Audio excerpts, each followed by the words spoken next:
If you work as a manufacturing facilities engineer, installing a new piece of equipment can be as complex as the machinery itself.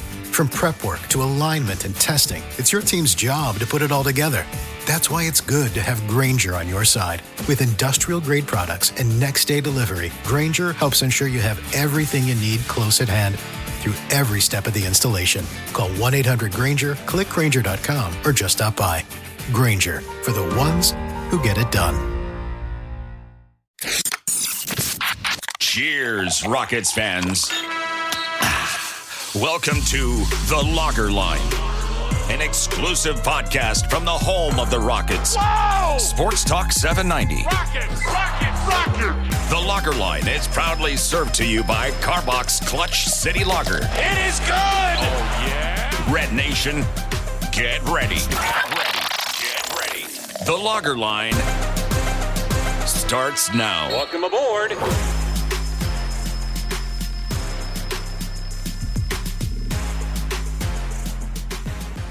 Welcome back to The Logger Line, your source for in-depth analysis of all things Houston Rockets basketball. As always, the show is served to you courtesy of Clutch City Lager of Karbach Brewing, their beer developed in collaboration with the Rockets. My name is Ben DuBose, your host. I'm the editor of USA Today's Rockets Wire and a contributor to Sports Talk 790, the official flagship radio station of the team. I'm joined today by my good friend, co-host, and producer out of Portugal, Paulo Alves, and we're going to spend this episode largely talking about free agency.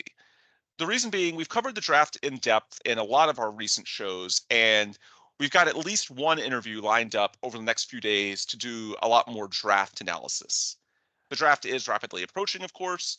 Rockets are currently set to draft at number 4 and number 20 overall in the first round. And as we're recording this Tuesday night, June 13th, that draft night of June 22nd is barely over a week away. We're almost there, and trust me, we're going to have plenty more content, plenty more talk about that over the coming week. But today we're going to talk about free agency because the rumor mill is really starting to crank up. Keep in mind, the NBA wanted to keep the focus on the court during the finals, and they always, at least quietly, discourage teams and especially agents from making big moves or making big news, at least during that time. It's the same logic as when Adam Silver said during his pre-finals press conference that the league office had largely made up its mind as far as what they're going to do with Ja Morant and any discipline over his highly controversial activity on social media. They just didn't want to say it at that time because they didn't want to distract from the product on the floor and the players who are actually playing in that series. Well, now that the finals are over, and congratulations, by the way, to the Denver Nuggets on winning their first NBA championship, I think we can officially proceed with what I suspect is going to be an absolute tidal wave of free agency and trade rumors over the coming days. Paulo, I think I'm actually way more excited for the next few weeks than I was for a lot of the playoffs. Am I alone in that? It depends, right? Because this is what we've Keep been in mind looking we're a Rockets podcast, so yeah. We've been looking forward to this for a while. We've known that this was the offseason of the offseasons. We've known that we're going to be active in all of the fronts, so things are going to be happening. Right, for me personally, as you guys know, massive Scoot fan, I think he's, increasingly unlikely to ever be a Rocket, or at least until he has his first unrestricted free agency. So for me, it's not been as excited, but I'm like currently today we had news about Scoot. I don't know if we'll touch on them yesterday. So I'm currently today in the process of buying into Amen Thompson and the cope starting to flow in a little bit, Copium. Yep. So I'll be a little bit more excited in a couple of days. Right now, I'm in that transition phase where you're just overly pessimistic because you're not going to get the exact thing that you want. It's kind of like that kid reflex where you didn't get the Christmas present that you wanted, but you will eventually get excited about the one that you did get. For sure. But I'm excited to talk about free agency because I think I've liked most of the stuff that I heard about the Rockets. As if you look at it as like a big cake, I liked like 80% of it. But the two biggest slices I'm not quite clear on, but we'll get into it. Free agency is obviously after the draft, so we'll first go through the draft, and the free agency should be really exciting. The Rockets should be probably the biggest players in free agency this year. And we should note, by the way, that even though the free agency period is technically after the draft, negotiating window officially opens on June 30th. That's the Friday after the Thursday, June 22nd draft. Look, we all know that in reality, the negotiations are playing out as we speak. It's just they can't officially be documented because there's a potential for tampering and whatnot. But we know behind the scenes Wait. how. Sources tell me that the Rockets just agreed to deal with Kent Bazemore. Can you confirm this? Oh God, yeah, they're sending Hakeem and Clyde, the caravan, down to Atlanta. Boy, those were the days. I will say that is an underrated low point of recent Rockets history, and that somehow the 1 year in the James Harden era that they had all that cap space was the year in which they went 41 and 41 preceding it. So they had absolutely no buzz and could not even get a meeting with Kevin Durant.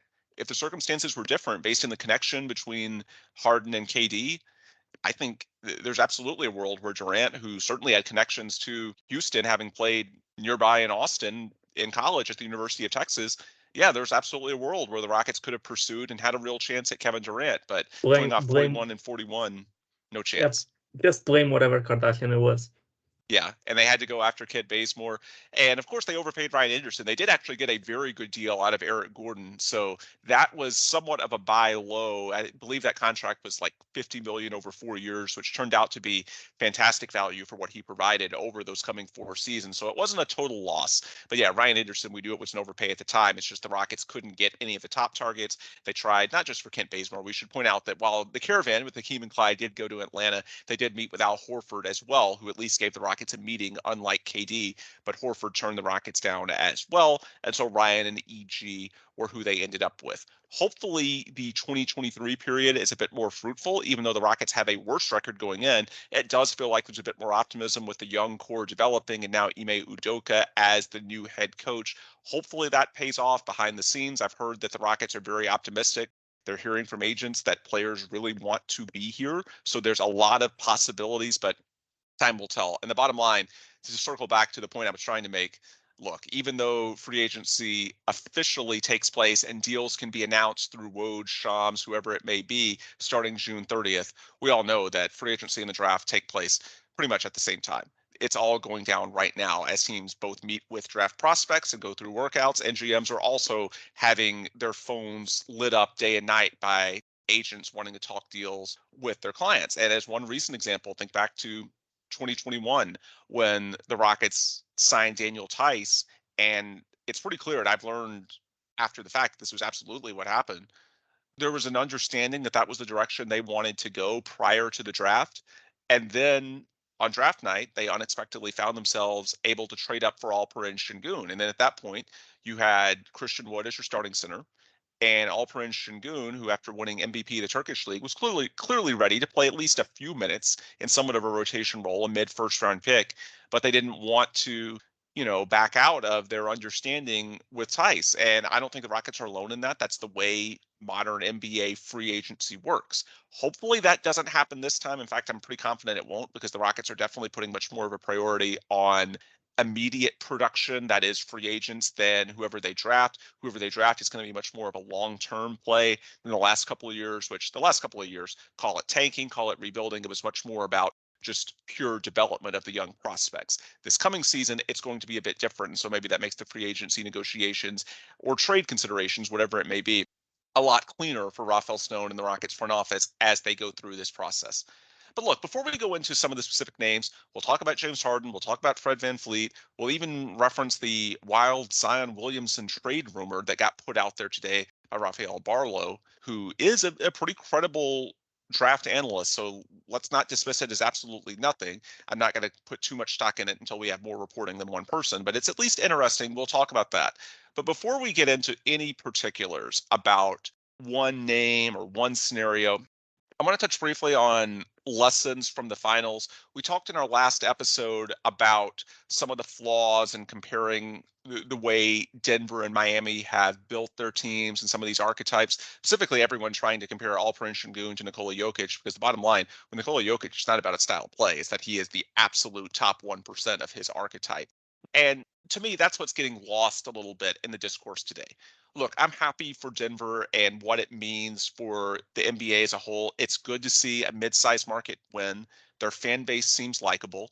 They do have a good story to tell in terms of developing internally with largely homegrown prospects that they drafted. It's not like they've had to make mega trades or free agency signings. Of course, they supplemented through free agency guys like Bruce Brown, Aaron Gordon. Did they trade for Aaron Gordon?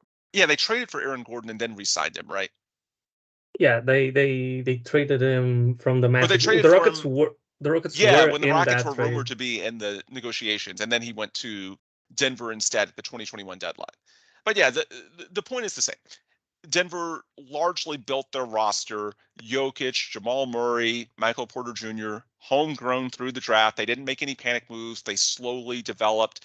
And I think the NBA loves that story out there because they don't want the focus just to be on big markets and splash moves in June and July. They want fans to have hope. And now, by looking at the Nuggets, teams all across the NBA, and we're seeing it here in Houston, of course, because everybody makes the Şengün Jokic comparison. You can also, I suppose, look at Jalen Green as something of a Jamal Murray archetype.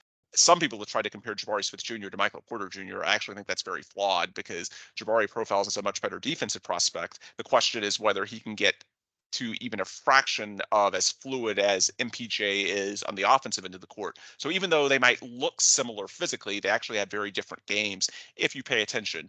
But look, people in Houston are trying to study the archetypes and envisioning just wait a few years and here's what these guys could turn into. And I understand that. And it is something that gives fans, I guess, more to watch for than just free agency rumors. That gives them hope for internal development. And that's a good feel-good storyline for the league. And I think to see a mid-tier market win, again, it goes against what we've seen over a lot of the last 10 to 15 years of big market teams and everything being dominated by splash moves, what LeBron decides to do, and so on and so forth. It makes for a league that feels like it has a bit more parity, and that's good. But ultimately, at the end of the day, the far bigger factor, and I think this is the way the Rockets have to look at it, Nikola Jokic is the best player in basketball. He should be the back-to-back-to-back MVP. He is that good. And ultimately, even in the modern NBA, where we talk about this parity, it still comes down in the playoffs to having one of those guys. You look at the last 5 years, which I think is the biggest parallel to the way the game is being played today. 2019 Raptors, they had Kawhi Leonard at the peak of his powers. They took the big swing, it paid off. 2020 in the bubble, the Lakers had LeBron and AD. 2021, the Bucks had Giannis, a two-time MVP. 2022, the Warriors had Steph Curry, one of the all-time greats. And in 2023, of course, the Nuggets had Jokic. Ultimately, the championship formula, we can talk all about internal development and team play and coaching. A lot of it just comes down to, do you have that guy, a top 5, worst case top 10 type player who can be transcendent and simply take over a key playoff game when the chips are down, just make plays on both ends of the court. That is what this league has always come down to. And even in the modern age where schemes are evolving a bit, it still comes down to having at least one of those types of foundational pieces. And so for me, when it comes to the Rockets rebuild, that's really the lesson I take out of it, is that it just comes down to, from the perspective of Rafael Stone, either through the draft, free agency, trades, the Rockets have got to have at least one of those guys. Hopefully, these young prospects you have, at least one of them develops into it. Jalen Green, Jabari Smith Jr., Alperen Şengün. We'll see who they take. Maybe Amin Thompson this year. Maybe one or more of those guys develops. I hope that's the case. If not, they could perhaps sign someone in free agency, do a leverage trade down the line, whatever it may be.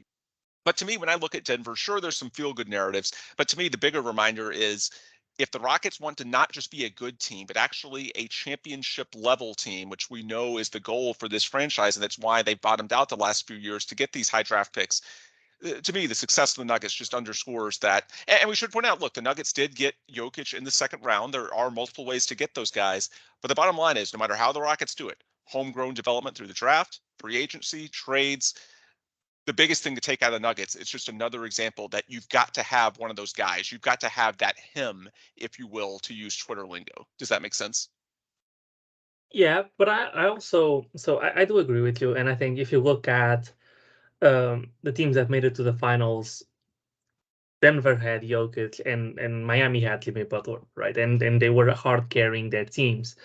That being said, I think there's a couple of other takeaways that I took from it. The first one, and I mentioned this last part, is it's not just about the talent; it's about wanting to win, and it's about the commitment to winning. I think we saw a lot of teams give up. I think the Philly gave up. I think Boston was ready to give up, but Miami threw them a bone, and then they were revitalized after that. I think teams nowadays, I don't know if it's about the talent. I don't know what it is, but players nowadays give up a lot more easily, whether it's coaching or whatever it is. So I think some culture of is it's really. that I think some of it, the talent is just so high that I think there's so much competition all the time that it's just easier to sort of check out when you think it's not going your way. It's not like you can overwhelm teams with your talent the way you could a generation ago. Yeah, I agree. I think um, since there is a lot more parity and there are no warriors, it's also a little bit like that. You fall asleep for a second and you're down 10 or you're down Yeah, 15 and it's you're about that out. culture, Yeah. mhm, for better Uh, or for my worse. my other thing is I actually took from it that role players are really, really important. Miami, how many games did Miami win because of Gabe Vincent or Max Strus going off? Uh, Denver got a finals game because Aaron Gordon went off. So I think role players are actually, so if it's finding talent around your stars is still very important. And the last thing that I'll touch on, which is kind of a team building thing that I took from it, that I think I also mentioned in the last part, but if I didn't, I'll say it again, is that sometimes, and depending on the system that you're trying to build, the upgrade in cost from a 3-and-D wing to a 3-and-D plus wing, Mm, from a Robert Covington to an Aaron Gordon, right. may be worth paying. And we come from the Daryl Morey era where he would just, and out of a necessity as well, but he would, find kind of flawed 3-and-D wings like Ben McLemore and Daniel House, who are, they're going to come for real cheap, and we always say you can find them basically anywhere. And they'll shoot threes and play some defense, and it'll be fine. Denver showed us with Aaron Gordon in specific and with Bruce Brown that paying that extra bit for quality role players can be key. In IQ and playmaking on a role player is more important than it's given credit for. I mentioned if you sort of replaced Aaron Gordon with Robert Covington, I'm not sure Denver wins that series because Rocco, as great of a player as he is, especially on the defensive end, he will Mm, settle for a three every single time, and he will shoot you out of a game sometimes. He will attack a closeout and not know what the next pass is. right. A guy like Daniel House, he is able to play good defense, but he will miss dunks trying to be flashy when he doesn't need to be. He will take stupid step back threes that take the wind out of your offense. Guys, and Jokic plays a part of making these guys look better. But if you look at these guys before they got to Denver, they were also already known for not being just a raw 3-and-D role player. Aaron Gordon always had some playmaking impact Hmm. for the team, for the Magic. Bruce Brown, I mean, who knows what position he plays because he can play point guard, he can play shooting guard, he can play small forward, and I would bet that he has the frame. He's not tall enough, but he has the frame to play like a small ball-ish four or power forward for a team.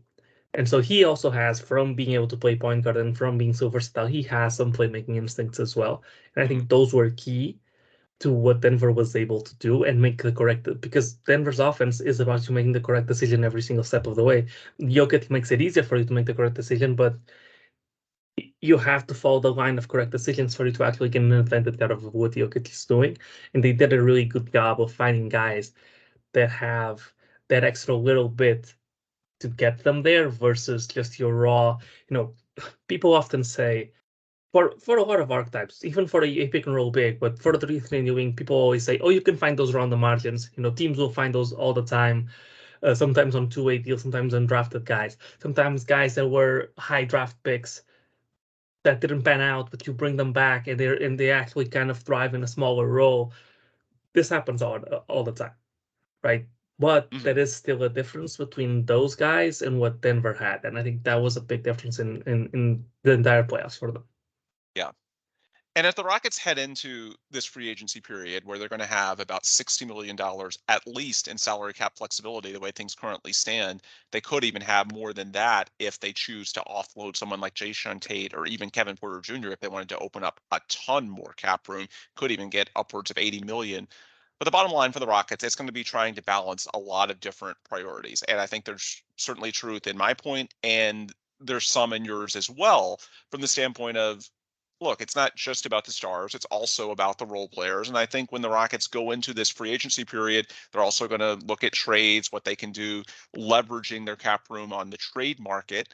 Then certainly you would like to pick up some of those 3-and-D plus role players if you could. Don't know that Dillon Brooks is one of those guys. Maybe Bruce Brown is, but certainly those are a couple of names that have been referenced. And who knows, maybe Dillon is a little bit undervalued, because that's a consideration they're going to have to look into as well. It's not just about how a player fits year one, because obviously the Rockets are 22-60. They're still young. They're not going to contend for a title next year, no matter what you do. So it's also about how it fits long term. And, you hope you can get those perfect role players now. But even if you do, it's not like the correlation is going to be immediate in terms of what their fit is going to be long term. They may be something of a bridge. That's a term we've used when we've talked about James Harden in the past, and it may apply to role players as well. And so I think whatever moves the Rockets make for role players, which you made a point on, there's value there, or stars. The bottom line is, because the Rockets are not going to complete their puzzle this offseason, they do need flexibility, because you want options to potentially get those players by other means down the line. You don't want to give yourself bad contracts that you can't get out of at a later date. And for example, everybody's way higher on Bruce Brown than Dillon Brooks, but maybe Dillon Brooks, because of some of the baggage that's accompanied him, maybe you can get him at a slightly friendlier rate than Bruce Brown, who may be overpaid coming off a role on a title contender. I'm not saying I would endorse that. I'm just saying you could make that argument. And I think that's something that the Rockets are at least going to have to consider, not just with those two players, but with anyone they might sign.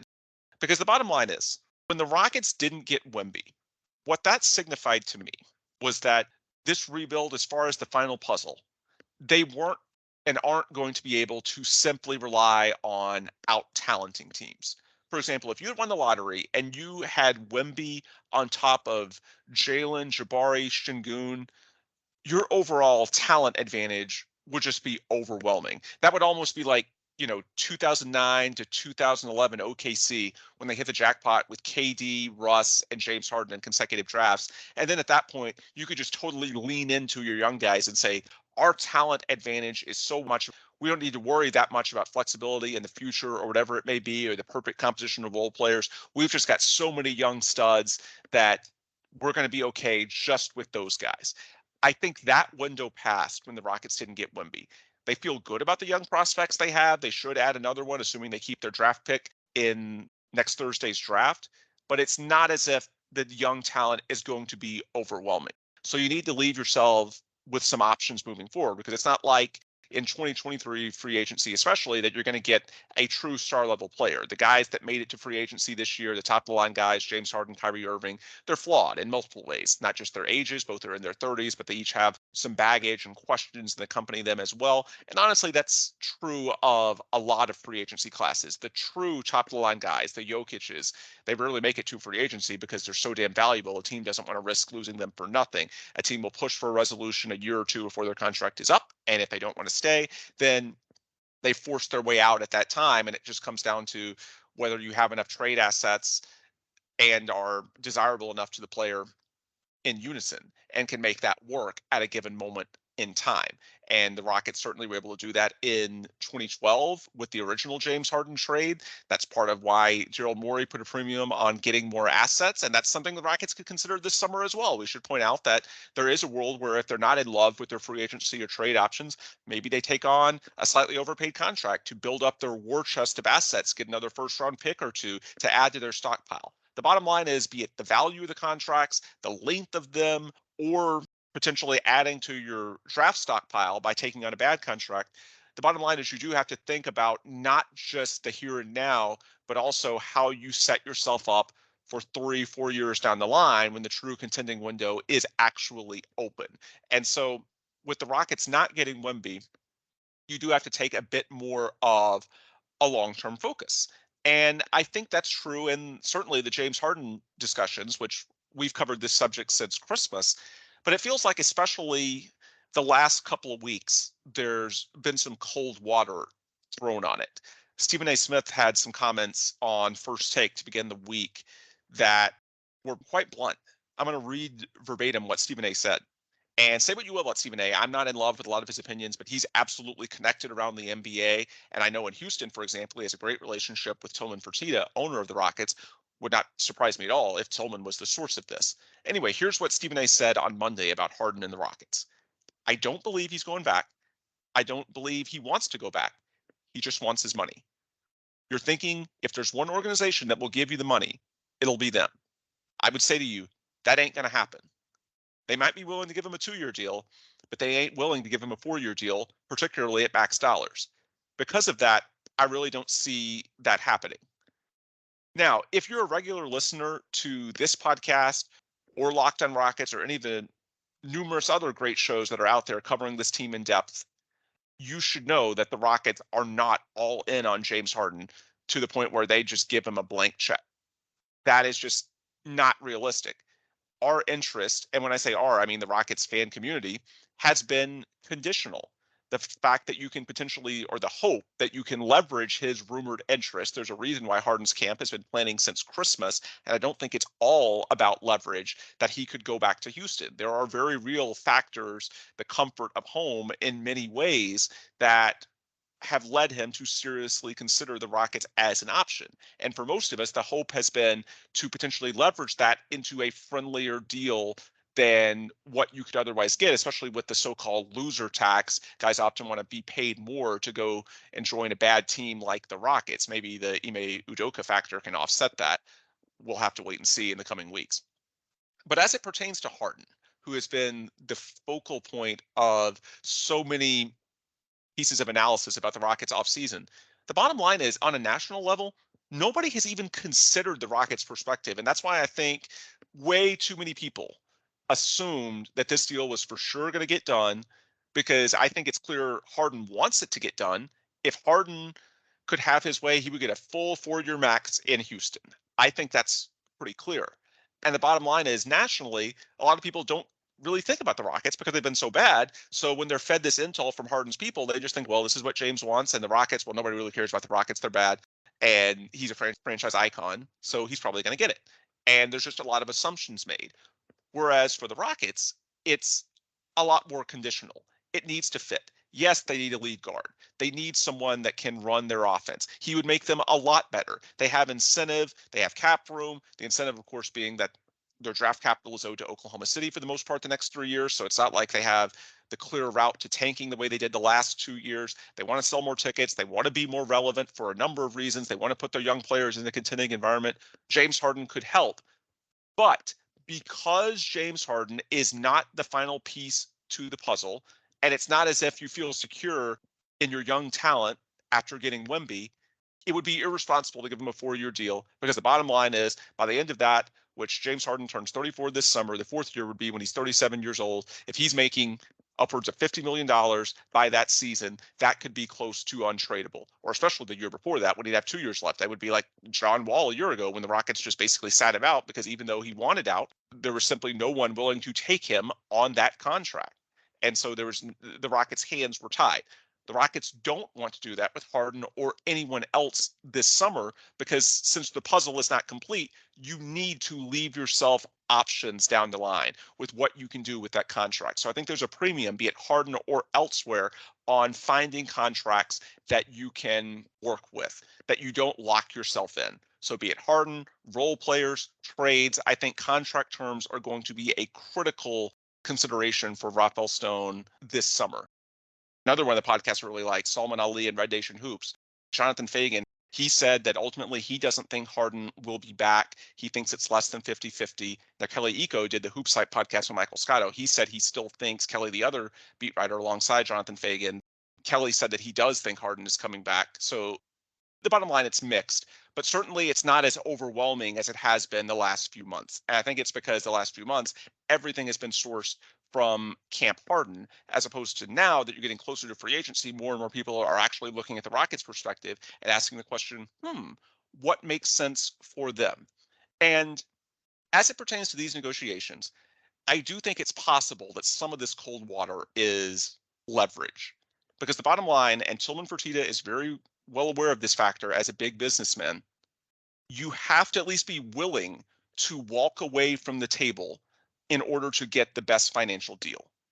And in this case, getting the best financial deal is absolutely a big consideration for the Rockets, since it's not like they're in a position to give anybody a blank check. It's all about the future value and not just what the player does over the next year or two, but also what his asset value is long term. If you need to use him as filler in a trade for a star that comes available later, can you do that? Or is he going to be viewed as an albatross? Will he be a positive asset, a neutral asset, or a negative asset? You have to think about all of those things. And if James Harden's people, if they think that the Rockets are locked in on James, that no matter what, they're going to get the deal done because they have to have him, they're not going to give the sacrifices that the Rockets want. You have to, whether it be true or posturing, you have to put the idea in their head that you are genuinely willing to walk away from the table. And I think Harden's people know that too. The infamous Chris Haynes article about a 4-year max and basketball freedom. I think some of that is a shot across the bow to sort of say, look, it's not as if I'm desperate to come back. Even though I want home, there's these other things I want too. Again, this is a negotiation. And since neither side is offering a blank check, Harden is not saying, I'm going to sign for the minimum because I just want Houston that bad. The Rockets are not saying, I'm going to give you a blank check, a 4-year max. Then both sides, even if they ultimately wanted a deal to get done, have to put out the at least perception that they are willing to walk away from the table. Now, it's possible that they are. One reason why I've always been a bit skittish on assuming too much with Harden, the bottom line is that Philadelphia just has much more to lose. Whereas the Rockets, if they don't get Harden, they could turn around and, they could sign the role players, the Dylan Brooks, Bruce Brown, Brooke Lopez types. They could perhaps pursue a veteran point guard via the trade market using their cap space as something of an asset, go after a Chris Paul, Mike Conley type, Kyle Lowry maybe. There's lots of potential avenues there. You could take on a bad contract for assets. The bottom line is the Rockets, because it's cap space, have so many other options that there might not be a huge delta between getting Harden for a team that's not going to win the title anyway and then doing something else. As opposed to the Sixers, with them being capped out, if they lose Harden, it's not like they can really replace him. Now, I guess you can point out that, if they lose him and then you let Tobias Harris roll off the books after next season, you could have a lot of cap space, but then you're basically punting on a season in the middle of Joel Embiid's prime. I'm not sure how realistic that is. The point is that Philadelphia has a lot more to lose in terms of the Harden scenario and the non-Harden scenario than the Rockets. So ultimately, I've always thought that that might make, when push comes to shove, Philadelphia more willing to give a financial deal to Harden's liking. And that's why I've always urged some caution on this. My instinct tells me that's still the way it's going to play out. But for the Rockets, I think they have to make it clear that they are willing to walk away. Even if they want Harden, even if they believe in his fit, they have to say, look, we're okay with these other things. Maybe they say, look, we're not sure about the playing style. Is it good for the development of the young guys? Is his personality too much? It may be truth. It may be posturing. But the bottom line is, for the Rockets to get the kind of deal that they need, they can't just say, James, we want you. We're going to make this happen. The uncertainty, it sort of stings, at least as a Harden supporter myself, to hear it. But then the more I think about it, it sort of makes sense why the Rockets, maybe it's true, maybe it's posturing, maybe it's both. But the Rockets have to play it this way no matter what, right? I'd be concerned if they didn't. Mm-hmm. I'm someone who was all in on James Harden return. I would have maxed him a couple of months ago. Ever since, I've cooled off on the idea, and I'm like most people, I'm there at a certain price. And it was kind of scary that up until a certain point it looked like a done deal. And usually, if something looks like a done deal, one of the sides got a steal. Because if you're pushing for yourself and the other side is pushing for themselves, but you both still want a deal, then the deal is going to take time, and it's not going to look like a done deal months in advance. So to me, I'm glad that it is this way, even if it ends up being that we don't get Harden, which I would, in most scenarios, rather not get him than get him on a bad deal. And I think that's the main takeaway. And I think we'll get into them But there's not another star, and people usually, when they want to talk about the quality of a free agency class, they'll go to, I don't know, Spotrac, and they'll like list by highest earners the previous season, Mhm. and they'll say, oh, okay, I see like 2 stars here. It's not a great free agency class, and that may be true depending on the position your team is in. But this free agency class is actually pretty good for what I think the Rockets should be looking like, which is premium role players, even if you have to overpay for them. Mhm. Because right now you know too little about your team to be putting a star in place unless it's a star that fits with many different play styles. With Tyrese Halliburton, for example, who can shoot, can play off ball, can play on ball, can be put in multiple positions. Or Bam Adebayo, it's going to be able to play multiple defensive schemes. Or a high end 3-and-D wing like Miguel Bridges, who's going to fit into any team construct that you may like. On the other end, role players are a lot easier to get, or not a lot easier to get, but the ones available in specific are really versatile role players. Guys like Bruce Brown can play in any system. Guys like Cam Johnson can play in any system. Guys like Jeremy Grant can play in any system. Harrison Barnes can play in any system. Just going down the list, Brook Lopez, and he cannot play in any system. He's gonna have to play drop defensively, but offensively he's really versatile. You can use him in a lot of different ways, and he can shoot. I don't know. Josh Richardson is a 3-and-D, shooting guard. He can play in a lot of different situations. Jakob Paulo as a rim running big can play in a lot of different team constructs. Seth Curry can be used in a lot of different team constructs. So especially ones that have a big like Sengun. But you know what I'm getting at. Mhm. A lot of these guys, just off the top of my head, two more, Rui Hachimura and Cam Reddish. Guys that can play, that are projected to be role players or are role players right now. They can play in a lot of different positions. So you can make the commitment of paying a high-end role player 20-25 million a year if you feel like they're that good. Because even if your current cornerstones are not, or don't become what you think they'll become, whoever you bring in to replace them or whoever you trade them for, these guys are going to fit with them because they fit into any team. Mhm. It's that optionality, and we've kind of lost. This was kind of a key buzzword for the first couple of years of the rebuild. Now it is still applicable, and it's still something that I value very much, and it's part of the reason why I'm not that high on Sengun, because he restricts that optionality in There's team a way you building. have to play with him.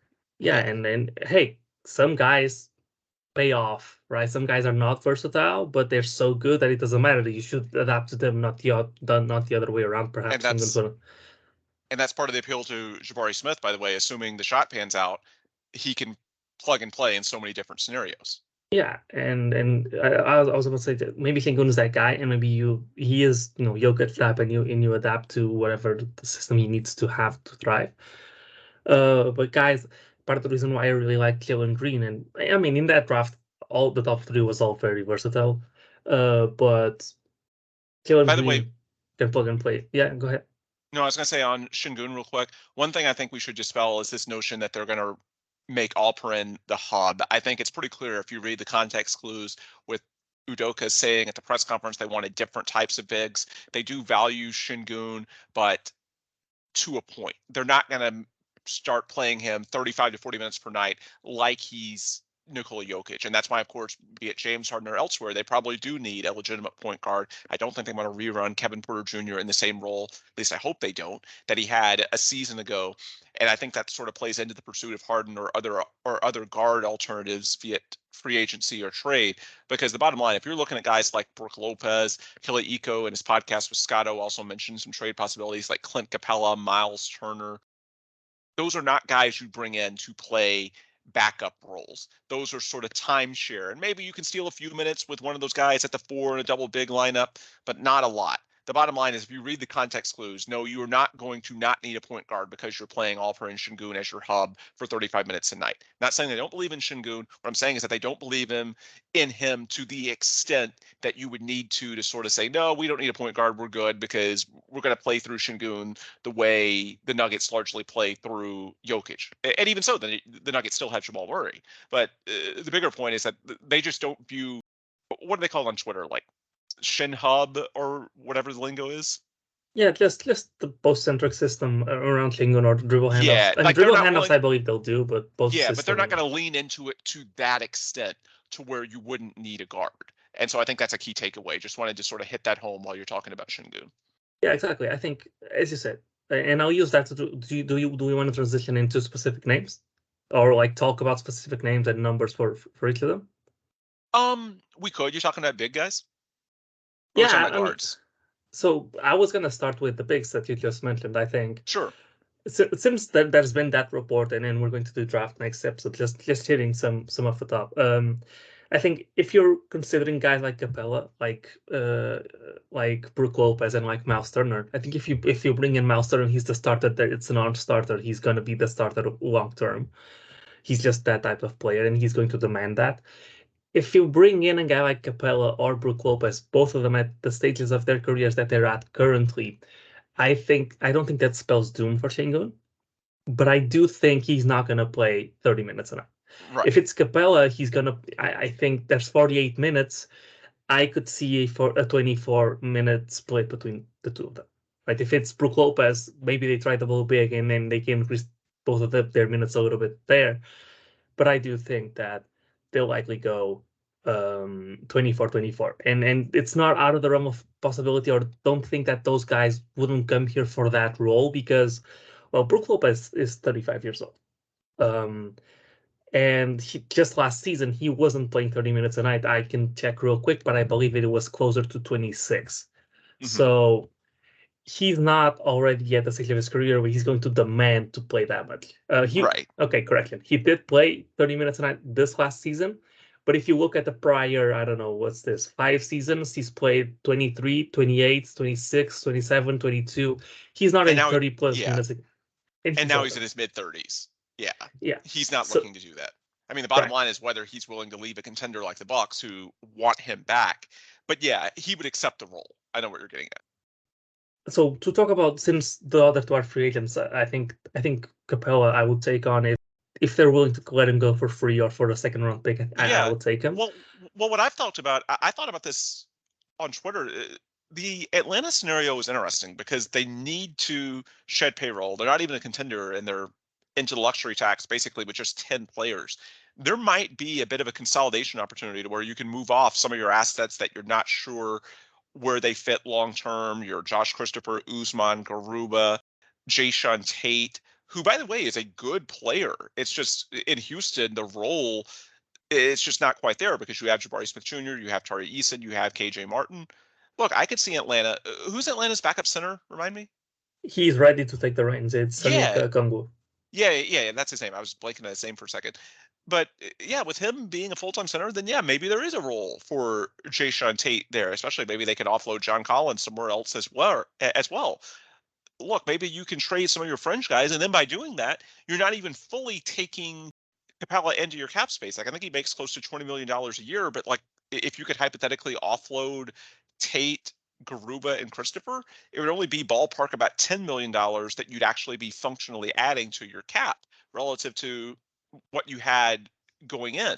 So you could sort of I guess it works for both teams. Not saying you just want to ditch those guys, but obviously there has to be some incentive to the Hawks. The Hawks might see them, recent first round picks as something of lottery tickets. Tate, a functional role player, and for the Rockets, not that you want to ditch them, but it's sort of like, hey, if you're putting on a $20 million a year center, if you offload these guys, it's more like he's a $10 million center, at least from the perspective of your cap this summer. So it depends on if Atlanta is willing to do that. But the more I think about it, there might be something there.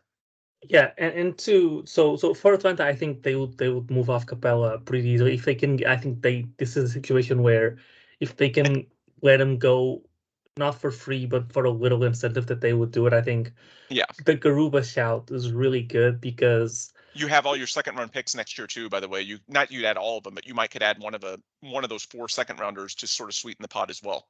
yeah, because you're not going to draft all of those guys. And as I said, Okungwu is ready to take the reins. He was already awesome last year. He's more of a Bam Adebayo archetype, but he can catch some lob and he's a pretty good pick and roll player, something that we don't really see much with Bam. Um, and so he makes sense, and the Garuba shot makes sense as well because Garuba at the 5 is a similar type of player to what Okongwu is defensively. Offensively, he has a lot to go, but playing with Trae Young makes it easy, makes it easier. So I think Capella is someone that could shake clues fairly easily, and the Rockets are not gonna, if it's a role player, they're not gonna pay a premium for a role player right now. Pay premium assets wise. Cap wise, it's a different question. And that's because they don't quite know what their team's going to look like long term. So it doesn't make sense for you to spend assets that you could use in 3 years to get the missing piece right now on a guy that looks good now, but who knows what you're going to look like. Spending assets on role players, like real assets, like first round picks, unless it's a guy that can fit with anyone, you usually you save those decisions for later on. Talking about Brook Lopez, the Bucks without Brook Lopez, right? With just Giannis, if Chris Middleton takes his player option, which I would not be surprised if he did. I don't think with the season he had last year when he was constantly injured, I don't think teams are going to pay him anywhere near the max. So I think he will just just settle for, not settle because it's a lot of money, but settle for his $40 million option that he has right now. And then like that, the Bucks already are at 157, almost 159 million in salary. The luxury tax threshold is 162. Yeah, maybe he's a new CBA casualty. Yeah, they're 5 million off the luxury tax. Brook Lopez is going to cost upwards of 20, maybe more million a year. And it just doesn't make much sense to I mean, he is important for them, but I think they'll just try to replace him with someone who can do a little bit of the same thing. Maybe a Naz Reid or something like that. It's not going to be as good defensively. He can still space the floor, play and drop if need be. Naz Reid could be another option for the Rockets too, but yeah. He could. I'm surprised we haven't heard much of him as a target.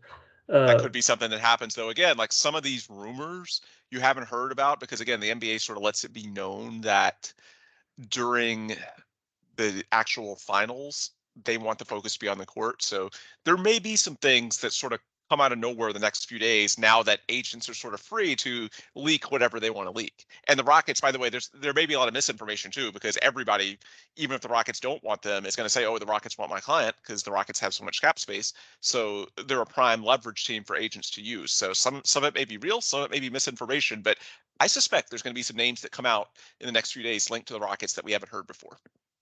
Yeah, and so just going back to specifically, just so we don't talk about them forever, Brook Lopez is really interesting for me, especially if you're going to draft Amen Thompson. I think early on, if you want him to get it, I know it's unlikely that whoever we bring in, we'll get into that they play starter level minutes, but in a situation where they do, or even if they don't, I think Brook Lopez is the perfect fit. I think he's 35. Yeah, right. It's so cleaner. Yeah, especially if it's Amen Thompson.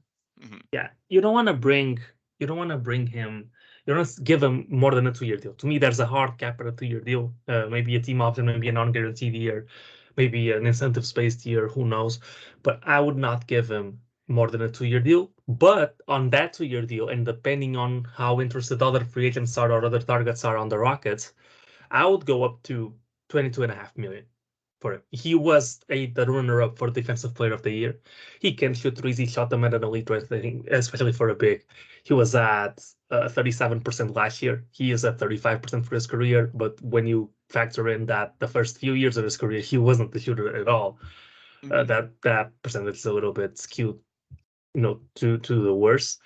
So I would go up to 2 years, 45 million, something like that for him.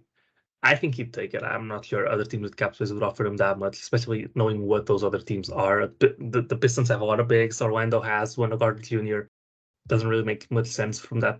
I don't think the Bucks would match that. I don't think they'd even get close to doing that. I think they might give him 17 million a year for a year or two. But he'd be a great addition. I think there could be this rotation where you match Amen's minutes with Brook Lopez and you match Sengun's minutes with the rest of the team that play up well off of him, KPJ, etc. And I think that makes a lot of sense, whether it's Amen starting and Sengun coming off the bench playing big minutes, or Sengun starting and Amen playing off the bench playing, the 24 minutes that Brook Lopez would get.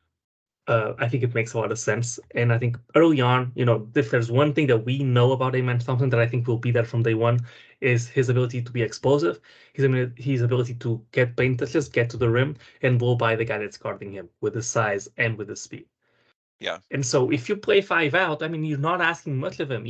Most of the time, you won't even need the mismatch because he's 6'7" at point guard. So Mhm. you can just do the Harden thing, or the Westbrook thing that we did for him while he was here. You just space out and you expect Westbrook, in this case, Amen Thompson, to be able to beat his man consistently and create an advantage that way. Sometimes offense doesn't need to be complicated. By the way, Um, I was about to panic when you said the Westbrook thing. I thought you might be endorsing signing Russ as a free agent. no, please no. I'll protest. I'll protest more than Dylan Brooks. And then the last target, we already touched on Miles Turner. He would be a terrific fit with him, and even long term, he's only 26. You could continue to extend him, and you have your point guard center of the future right there. Even if Amen's not ready day one, if we got Miles Turner, I would be really confident just starting Amen and letting him figure it out, because I think at that point you're putting the perfect tools around them. But moving on from bigs, I think there's no other big that I'm missing. Yeah. Well, let's transition to guards because you talked about the Amon Thompson hypothetical, and honestly, the same could be true if somehow Scoot Henderson falls to 4. Don't want to get your hopes up. I still don't think that's entirely impossible. But the bottom line is one of the reasons the Rockets are looking at a point guard, besides the fact that it's a clear need relative to last season's team, or at least they should be looking at point guards. I've heard that this year's rookie, whoever it is, it's not going to be like Jalen and Jabari, the top rookies of the last 2 years, where you just guaranteed them 30 minutes per game, no matter what. That was done because those seasons, honestly, you weren't trying to win. In many ways, you were trying to lose, and rookies are more likely to make you do that. It's just in a season where you weren't trying to win anyway, just do nothing but maximize everything for those guys you just drafted. Put them out there, sink or swim, and see what happens. Whereas now, for reasons we've discussed plenty the last few months, they are going to be trying to win. And so there aren't going to be any guarantees. Now, certainly, if Amon Thompson, Scoot Henderson, whoever it is, comes out and blows the team away in training camp, then yeah, I think Ime Udoka would sort of, in a tiebreaker scenario, go with a player that was drafted at number 4 overall because they're such a premium asset. Of course, if the player looks like he's worth it, you would put him out there. But if they're not worth it, if it's a scenario like especially Jabari Smith Jr. last year, where I've heard in hindsight the team knew after training camp he just was not ready, they simply put him out there anyway because what else were you going to do in a season where, keep in mind, you're sort of trying to lose anyway? It's not going to be like that next year. They are, while they wouldn't send a number 4 overall pick to the G League, let's not get crazy. There are scenarios where you would play that guy just 15 to 18 minutes per game, just a little bit for his development, but not putting him out there for 30 minutes per game if he's not ready. But to your point, where I think you're going with the bigs and Brook Lopez, or especially Miles Turner, although Turner would have an asset cost, with the 5 out, especially with Amon Thompson and his shooting deficiencies, although there's some shooting deficiencies with Scoot as well, then even if it's just 15 to 18 minutes, there is something to be said for maximizing that 15 to 18 minutes in a way that's good for their development. And so that should at least be some consideration depending on how the draft goes, assuming you keep your pick. But the larger point is that, and it ties into, of course, the pursuit of Harden. There's been a couple of reports, although not locally to my knowledge, of them looking at Fred VanVleet from Toronto. One of the reasons the Rockets are looking at these lead guards is that it's not like the Rockets are just going to turn over the keys to whoever they draft and say, you're our point guard, you're going to play 30 minutes per game, sink or swim, the way they did with throwing Jalen Green and Jabari Smith Jr. into starting roles. It's not going to be like that. If this year's rookie plays that way, it's going to be because he went out and absolutely earned it. So that does explain and provide a little bit of context, in my opinion, as to why we've heard them linked to James Harden. Again, is there some posturing? Is there some leverage going on? For sure. But I think there's also some underlying interest on both sides as well, or it would not have gotten this far. And to close the loop on Harden specifically, the reason why the Rockets should be, at least to a point, interested in him is this idea that between his age and his interest in Houston, he might give you a friendly deal relative to market. He might sign for 2 years. And if, say, James Harden is willing to sign for 2 years at below the max, leave you enough room to sign a couple other role players on top of him, I think Kelly Iko in his podcast with Michael Scotto mentioned $30 to $33 million, something in that range as average annual value for Harden. If he's willing to do that at 2 years or less, you'd be a fool not to do it. You would be overly emotional at that point, trying to sort of weave it in with, I guess, the baggage of him leaving Houston, the playoff choke jobs, as some people call it, which doesn't really matter here in Houston when you're not trying to win anyway. To reject Harden, even at that low of an asset cost, would just be a mistake because, again, there's no long-term commitment. It's not like you're tying your books. You're giving yourself a ton of flexibility in terms of his salary eventually rolling off, using him as an expiring, as opposed to the alternatives. Look, if you want to sign Kyrie Irving or Fred VanVleet, a couple of names that have loosely been tied to the Rockets, nothing concrete, you're going to have to give 4-year deals. Kyrie Irving is 31. Fred VanVleet is 29. As you've indicated already, you had a great thread on Twitter yesterday, Paulo, talking about how his defense has already shown some signs of slippage. Now, some of the advanced metrics I looked, in fairness to Fred, Woj is reporting the contenders are very interested in him, and some of the advanced metrics, which I know the Rockets do lean into a bit. Fred was actually 10th in the NBA last season in wins above replacement. And Raptor, which is 538's metric, had him at 17th overall. So some of the advanced metrics, which I know the Rockets look into. What's his replacement? What do you mean? Like who the Raptors have that's anywhere close? Well, yeah. That's a fair point. Although the counter to that, I would point out that like the last couple of years, it looks like his shooting has regressed. I think a lot of it, the Raptors are one of those teams, they don't really have any true creators. It's not like Pascal or Scotty Barnes or OG or guys that really go out and get their own bucket in one-on-one scenarios. So I do think there's a case that Fred's shooting percentages might be a bit deflated just because, there's a lot of possessions late in the half court where it's just sort of like the ball's in his hands and, hey, you got to chuck it because what else is going to happen? So you could make that argument by the same token as what you're saying that, there's not a ton of other options on the team. But look, I'm just saying if you squint hard enough, you can see positives there. But even if you're interested in him to a point, which I would be, he is a good player. The point is that on the market, he is a classic example of a free agent who's going to get overpaid. He already declined a 4-year, $114 million extension offer from Toronto, presumably because his agent has reason to believe that he's going to get more than that on the open market. Otherwise, why would he turn it down unless he hates Toronto, which did not appear to be the case at all from everything I've read about him. So he's looking at a 4-year deal, and the final season, he's going to be turning 33 years old. There's absolutely a world where a 33-year-old Fred VanVleet making close to $40 million in average annual value, assuming standard raises, is a negative asset and constrains your flexibility. And again, because your puzzle is not complete, you have to think about your optionality moving forward. As opposed to James Harden on a 2-year deal, that is part of the appeal, is that it gives you more outs. There's other scenarios that you can work with, as opposed to a 4-year deal for a VanVleet or a Kyrie, and maybe Kyrie, besides aging, goes off the rails for other reasons. All of a sudden, you can be in a really bad spot where you don't have a lot of flexibility with that salary slot, and then it constrains what you can do in terms of your trade options down the line if that star piece ultimately comes available, or even if it's a 3-and-D plus piece, a premium role player, whatever it may be. The point is it boxes you in. And so my thought with the guards is that if it's not Harden, I'm not going to say there's no guards on the free agency market that I'm intrigued by. I do like Pat Beverly, although I think he's more of a room exception than someone you would actually use your cap space for. But I think I would be much more inclined to look into the trade market. Guys like Chris Paul, Mike Conley, Kyle Lowry. Maybe some of these scenarios you can look into guys that maybe you could get an asset with them for taking on their contract and then build up your future stockpile of picks, even if they're a slightly overpaid contract. Number one, it's not like you're trying to make the big move this year anyway.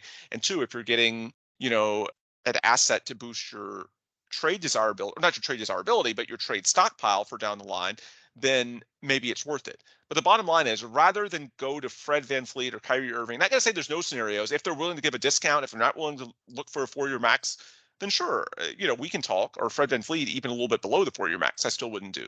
But the bottom line is the history of free agency tells you that those guys are likely to get overpaid, especially from a bad team like the Rockets. And so assuming that's the case, assuming there's no hidden reason for one of those guys to take a super sweetheart deal, then if there's no Harden for whatever reason, I would look much more to the trade market and a guy you could perhaps bring in on a discount because you're using your cap space. Maybe you get an asset for taking them on. To me, the trade market and the veteran floor general types, those are much more lucrative from a Houston perspective than the non-Harden top tier of your lead guards, your Fred VanVleet and your Kyrie Irvings. To me, I would look at the trade options if it turns out that Harden is a no-go. I need a 2-minute rant about how Fred VanVleet's like the worst idea in Fair. the world. Okay. Like, defensive stats are flawed. I've evaluated prospects and gone and watched clips on synergy of their defensive possessions, and synergy has a lot of mistakes. There's usually two types of mistakes on synergy. The first one is they mischaracterize the play, and the guy guarding the pick and roll ball handler is actually the big, and then the big's getting points discounted against them when the guard's still not getting beat. Right, defensive stats are flawed, usually because they're mischaracterizing the player, in which case the Raptors are a very good defensive team or have very good defensive personnel, basically at every single position. So it's not like you're a good defender, but you're switching in a guy that's not a good defender, but they're crediting you with a poor defense that he played that led to a bucket. The other way that it messes up is it mischaracterizes what the play is.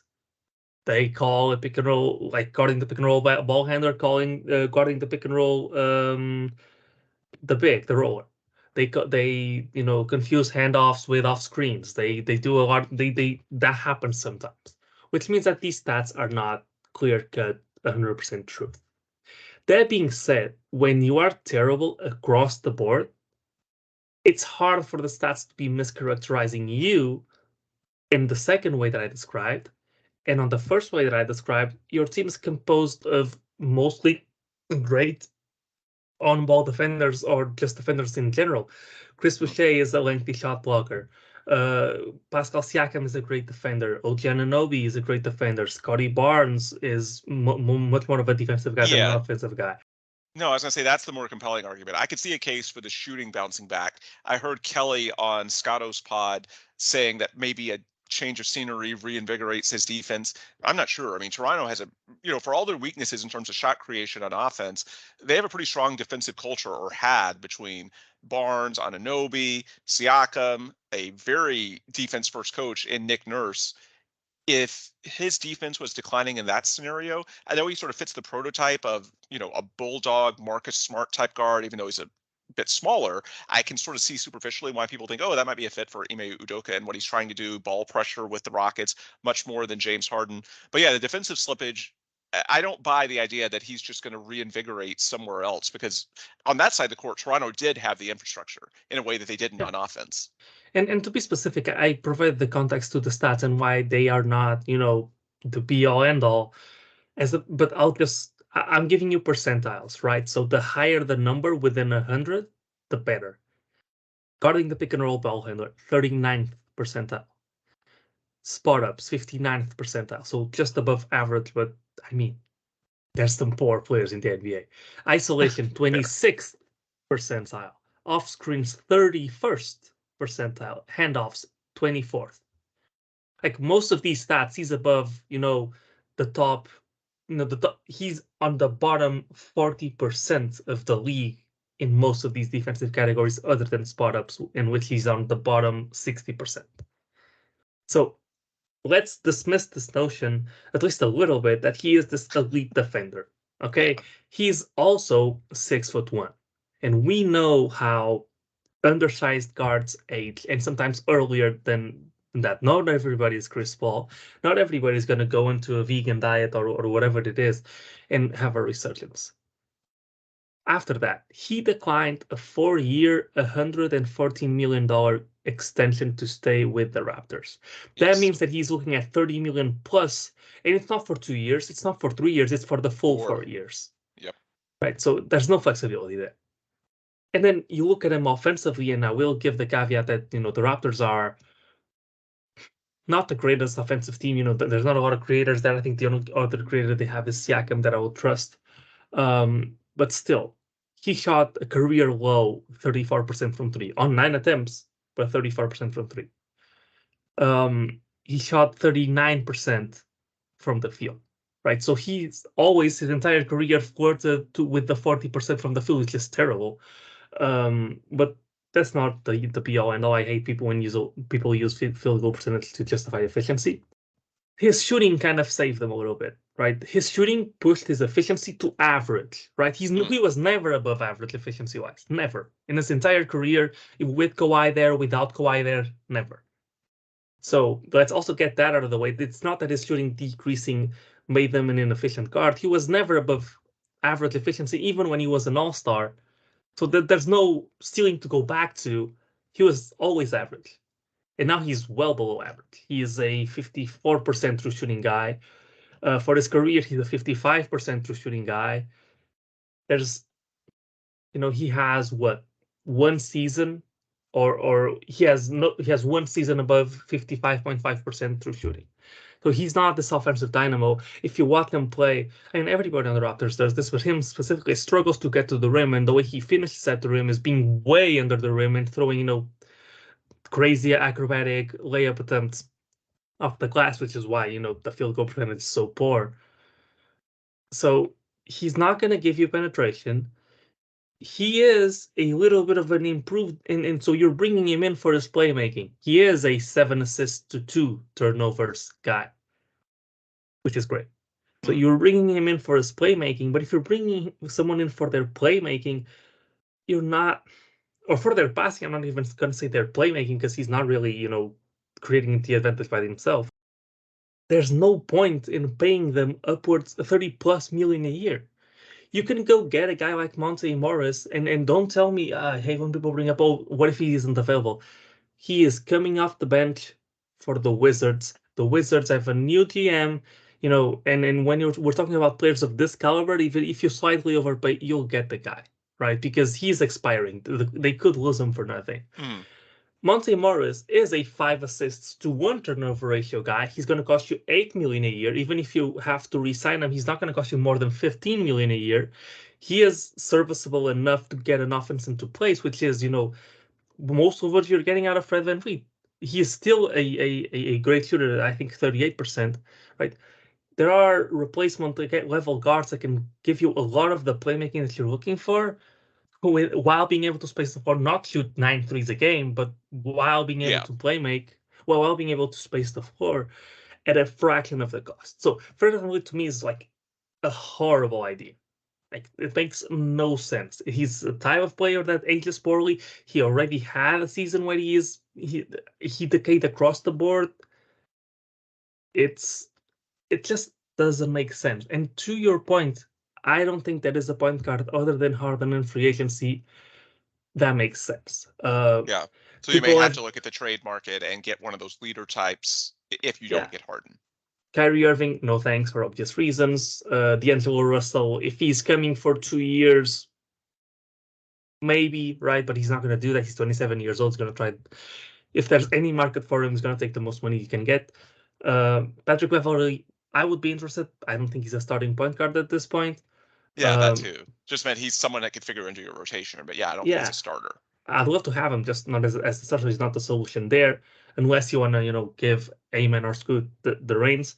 Westbrook, for a million times, no, I don't want Westbrook rubbing on our guys and his shot selection. And great athlete, great personality. I'm sure he's a great guy off the court. Please no on the way he plays. Dennis Schroeder could be an option, but really he's the starting guard at this point. We had him for a year, even though with Steven Stiles, he'd be something that I would explore depending on how much money he's looking for. Gabe Vincent, don't buy high on a guy that wasn't drafted. He may as well be the next Duncan Robinson and just gotta get a bag off a couple of good seasons and then just he's made it. And then after that, there's just no one. So point guards, just scratch it. This is the free and to transition into the next type of players that we're going to go after. This is clearly the free agency to go get the wings. By the way, before we go into the wings, one more note that I want to throw in on Harden before we fully turn our attention away from the guards. So there was a rumor that came out today, and I referenced earlier in the pod, from Rafael Barlow, longtime draft scout and analyst, someone who now hosts the Locked On NBA Big Board podcast. He's definitely credible, saying that he's heard the Rockets potentially looking at trading their pick for Zion Williamson. I don't want to spend time on Zion specifically because I have not heard that at all. There's the obvious risk consideration. He's played 30 games or less in 3 of his 4 professional seasons. There's considerable risk, even though he's under club control. Well, quite frankly, you could argue the club control of that 5-year contract he signed, the extension might make him even more of a risk because if he can't play, then you're stuck with the contract. I have not been given reason to believe the Rockets are willing to invest heavily in Zion. However, it does remind me of a conversation I was having with someone in the building at Toyota Center early recently, and I was asking about the Harden pursuit, the reasons they might look at it, the reasons they might turn away, as we were discussing earlier, and especially the growing narrative that what the Rockets do with the number 4 pick is dependent on whether James Harden comes in. I.e., if Harden's coming in, then they might pass up Amin Thompson or Scoot Henderson to take a Cam Whitmore because he's more plug and play as a wing, which I've said in the past was always wrong. There was always nothing to that. Number 4 pick is way more important as an asset than a 34-year-old James Harden. So that was never going to be a thing. However, it could be possible, and I don't think this is going to happen. I haven't heard anything concrete. But if you were to trade the 4 pick for someone major, then that might make you more likely to sign James Harden, to go a little bit further in your negotiations, because all of a sudden, like, let's use Zion as an example. There's the injury risk, but look, if you take that risk and it pays off and he's able to put his injury woes behind him, maybe he's more motivated to be in shape in an environment that he likes better than New Orleans. Maybe Ime Udoka is the perfect mentor for him. Look, let's be optimistic. If Zion is on the floor, he's a fantastic player, and you get James Harden as well, you could be a playoff team as soon as next season. And so there is a bit more incentive to sort of accelerate your timeline and not worry quite as much about optionality, because all of a sudden there is more value to that year one. Now, I'm not expecting that scenario. Again, I have not been told anything myself that makes me think the Rockets are aggressively going after Zion at all. I'm just saying keep it in mind. If something unexpected happens with the draft pick and they trade that draft pick for an established player, especially one that's very good. Now, with Zion, the problem is there's a rumor from Shams that the Pelicans could conceivably trade Zion and deal for the 2nd or 3rd pick to get Scoot Henderson.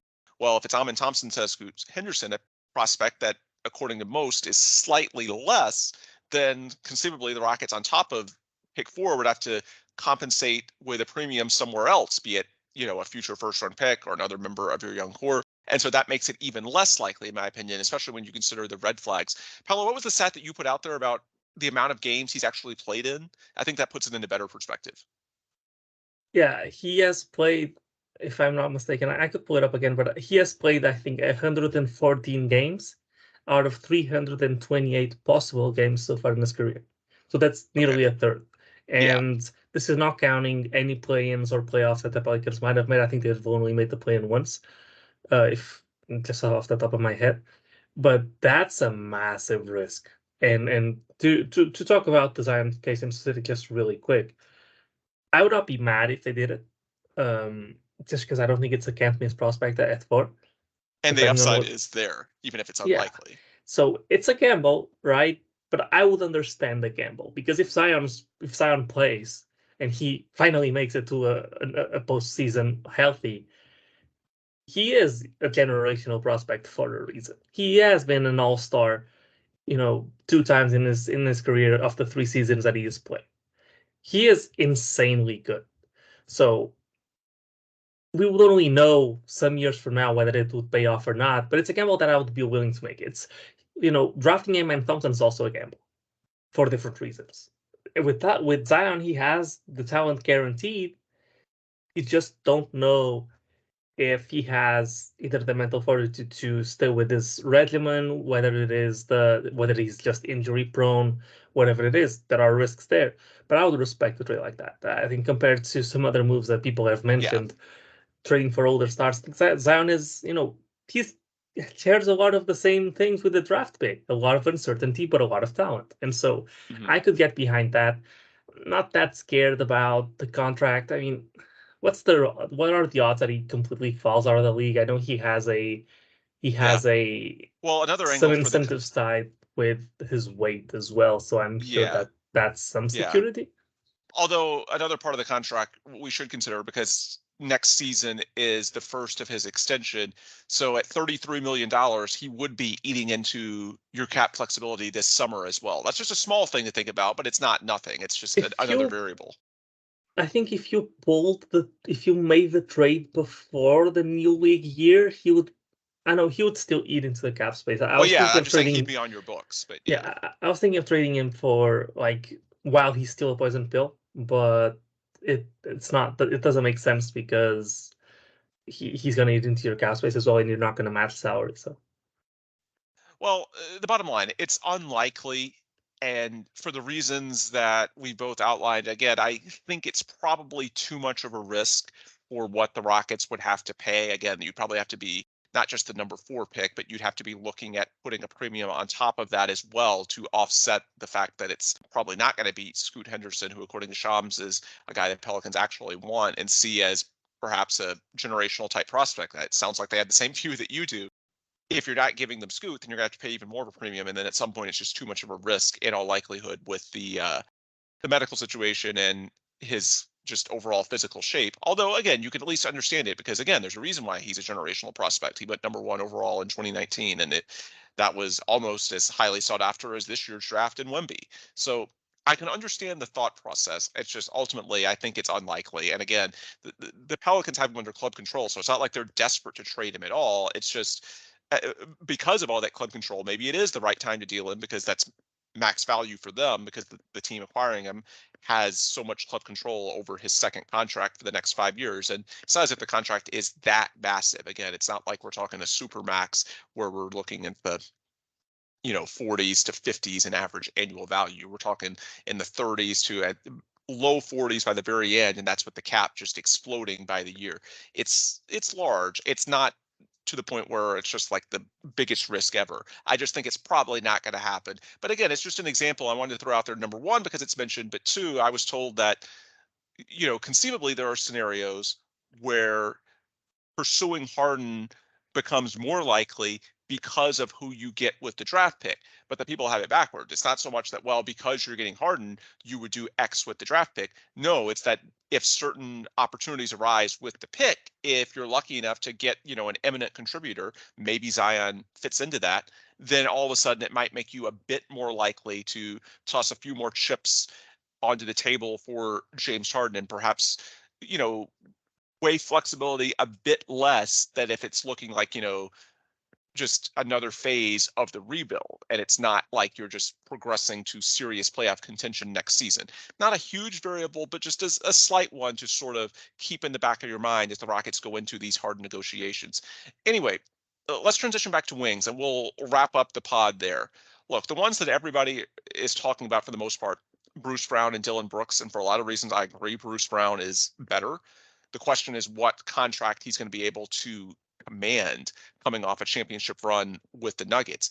I was told a few weeks ago that his likely value is probably somewhere in the 15 to 18 million per year in terms of average annual value, which honestly I think is pretty fair.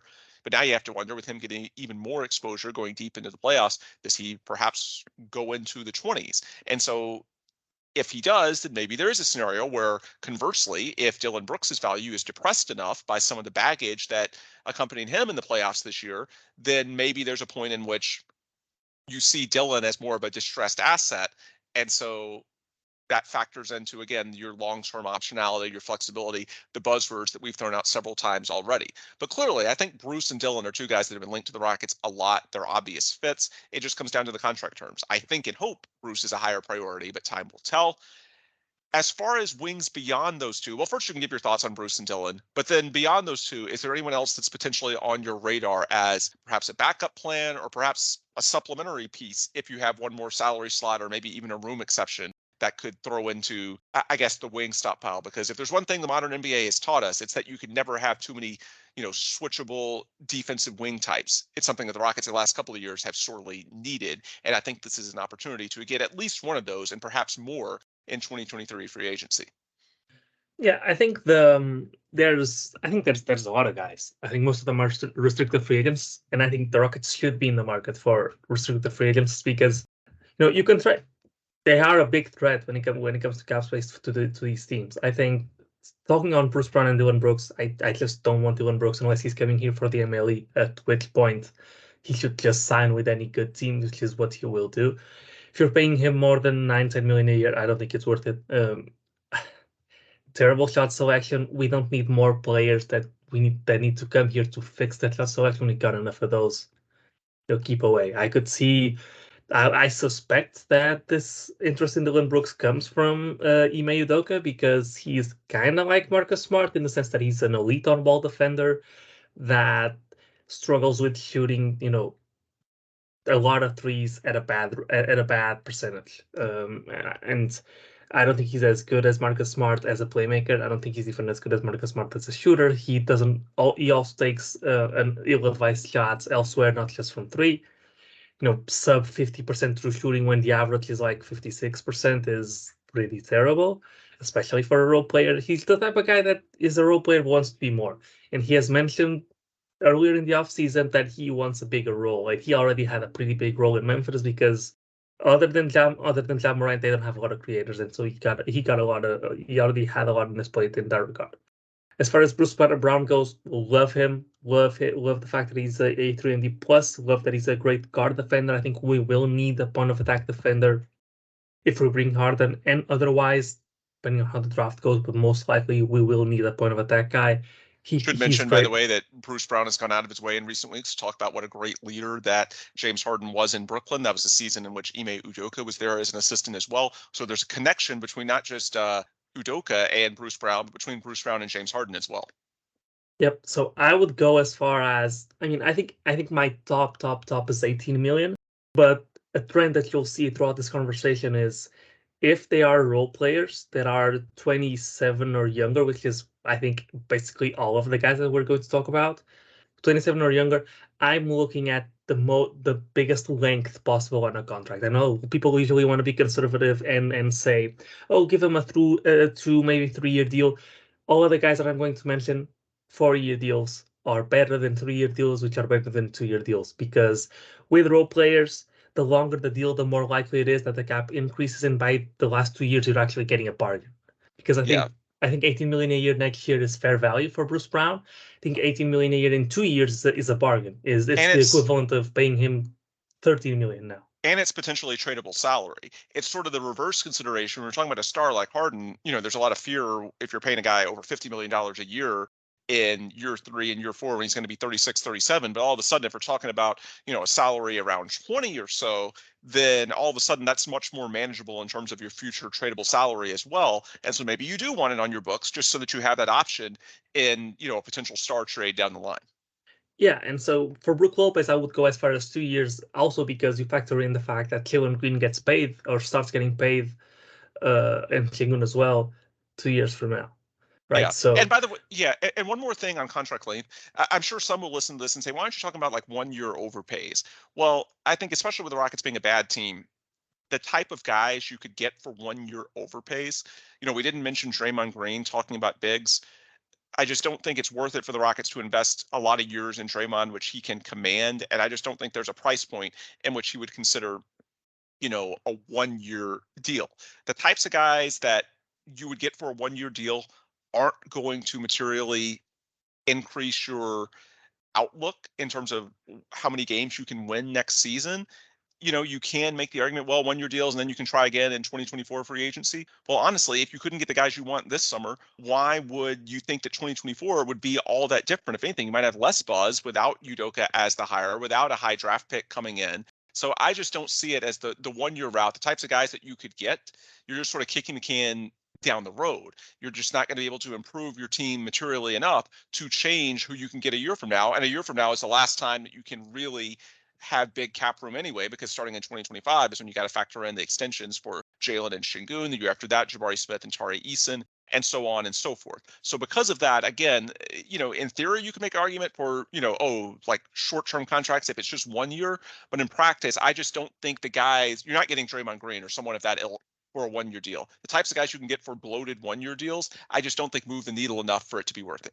So you might as well go long term to tie back into your point.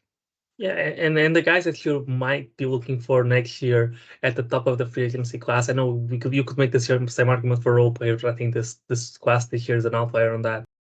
Siakam's going to be 30 years old, and while it might look juicy right now, Jaylen Brown looked a lot better as an option a year ago than it looks now. And I think Siakam will be the same thing. And I don't think there's a guy that you're going to be want to be targeting that would warrant you delaying. I mean, if you get to a point where you're just not getting the guys that you need, then maybe it makes sense. But it's kind of a last resort. It's not a thing that you pursue off the top. And before that, it would even come taking salary dumps from other teams for assets rather than just salary dumping on yourself by overpaying someone for a year. That being said, just to get onto different wings, Harrison Barnes is interesting as a guy that fits everywhere, but he is 31. If you strike out on the younger guys, maybe a 2-year deal. I don't think he takes it, but it could be interesting. Jeremy Grant's gonna get paid by Portland. There's no point. He's 29 as well. There, that just makes way more sense for them. Kuzma is interesting, but Kuzma is not really a role player. He's more of a role player who wants to be more, and we got enough of guys that want to be more. We need guys that want to stick to their roles.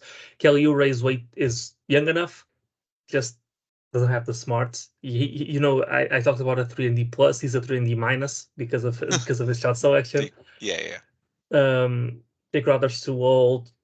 I would just getting to guys that I would actually want. I think you should consider Rui Hachimura. I don't love the idea. I would have guys higher up than him. He wouldn't be a bad consolation price. He did well for the Lakers. His jump shot's improving. Getting to the first guy who I would really, really target, I would go for Cam Johnson very heavily. We've talked about the fact that if we overpay for or if we overput a contract to him, Brooklyn is between a rock and a hard place in which they can match and be stuck with that contract, or if not, since we are taking someone away from Brooklyn, we would be willing to overpay them. But here's the thing, and this also works with Austin Reeves, who's a restricted free agent, but the Lakers are expected to keep him. Michael Scotto mentioned in the podcast I've talked about a few times that the Rockets do like Reeves in a non-Harden scenario. The bottom line with the restricted guys, yes, in theory, and especially with Cam Johnson, because if you put a higher salary number on their books, even if they match, well, it's good because you own all of Brooklyn's future draft capital. So weaken their future outlook, you cost them flexibility. Maybe there's other role players you can pick off as a result. Maybe it makes them less likely to sign Seth Curry, who I think could be a room exception target. I think people are going to be surprised, by the way, at the extent of guys that will be in the room exception tier, with that growing to about $8 million as a starting salary. You're going to be able to get a pretty good player. I mentioned Pat Beverly earlier. Maybe Seth Curry is even more likely to leave Brooklyn if you put a high Cam Johnson number on their books. Maybe Royce O'Neal comes available because they feel the need to ditch him. So there's a lot of benefits both with your draft capital and in other players you could pluck off if you put Cam Johnson on Brooklyn's books at a higher figure. However, there is a trade-off. The trade-off with him, and it applies to Reeves as well, is those teams can sort of tie up your salary books waiting to match, because I don't think the clock even starts until after the moratorium. And then after they can take their time in deciding whether to match, then who knows what other options you'll have on your board. Not saying that some guys aren't worth it. Cam Johnson is very good. Just saying it is a consideration. You do have to be willing to potentially lose some other guys in that awkward will they or won't they match period, because they, other free agents just aren't going to wait around to see if that cap space from Houston is going to be available. So my counter to that, and I kind of knew that you were going to say that, my counter to that is that the clock ticks both ways. And while Houston has more cap space and has more to lose, the Nets might also be, they don't have the cap space, but depending on how much they have to pay or not, Cam Johnson, their willingness to get guys, they have a massive trade player exception from the KD trade, take guys on as sign-on trades, or their willingness to pay more or less tax will be heavily impacted by the outcome of the decision. So it's also not really in their best interest to drag the process along. And in the meantime, tampering exists. Just because your cap space is stuck to that guy, you can still talk to other guys at the same time. And as the biggest player in free agency, when you combine the amount of cap space with the situation, with the coach, with the market, you have a lot of leverage to tell guys, hey, we have the money stuck on this guy for now, but if this guy doesn't end up panning out, we are able to offer you more than any other team would, because most of the guys that the Rockets are going to be going after, if they don't get a contract with the Rockets, they'll likely be MLE guys with some other team. So the Rockets have a lot of leverage in that sense of they can still talk to other guys while the contract is, in the process of the time ticking off.